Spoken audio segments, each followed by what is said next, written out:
өлшемі жазылмаған. Әртүрлі өлшем болады. Я, әртүрлі. Тоқта, шылық жегіш. Тоқтай тұршы, кетпе.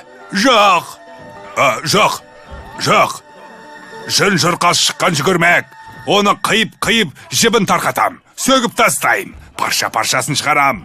Иә, парша-паршасын. Тұла бойым, тұңғышым-ай. Сойқанбектің тұтқынына түстің-ау. Ал менше, әке? Сен одан 1 сағат кейін туғансың. Оған бас көз болуың керек әд. Ол сенің егізің. Өмірлік қағидаларың екеуміз екеуміз үшін.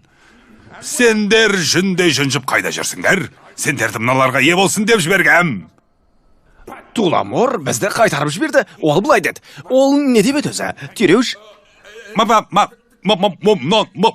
Ұғып ал, Борис. Үлкен бастықсыз Зейнетке шығару керек, деді. Бұл жоспарды мен басқарам. Кім? Ендеше пәледен өз құтылсын. Мен ол үшін нейлон шылықта татырмайым. Туламор үшін ештеңе бермейм, Сойқанбек. Саған ештеңе бермейм. 1 сабақ жіпте алмайсың. Өңің теріс айналдырып, жіп біткенше тігіп тастаса ғой. Сабағына түс, әке. Тұла бой тұңғышым деп айтқан өзің емес пе? Әлде ұмытып қалдың ба? Әке! Әкетай, жүр. Әке, енді қайттық. Енді не істейміз? Біздің қатысымыз жоқ, Рамзес. Сендерге бас көз болайық дедік, бірақ сендер көнбедіңдер. Енді кіші бастық Сойқанбектің айтқанын орындап жүр. Сойқанбек деген кім? Ол да бұрын біз сияқты үлкен бастықтың командасында болған. Ал, қазір өзімен өзі ескі қайықта бандасымен жүр. Үй емес, қамал. Үлкен тұзақ құрылған.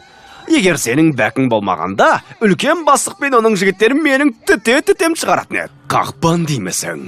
Я, қақпан. Онымен сөйлеспе, түйреуіш. Бәріне, осы кінәлі. Көктен түскендей іріңнің деп келіп, әкемнің миын қатырды. Сосын әкем бізді әдірем кір жуатын жерге жұмсады.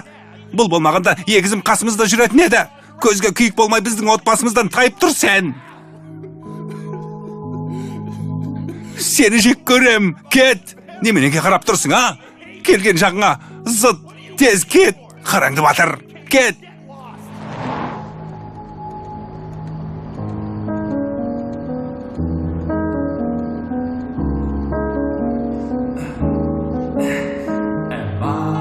Бұл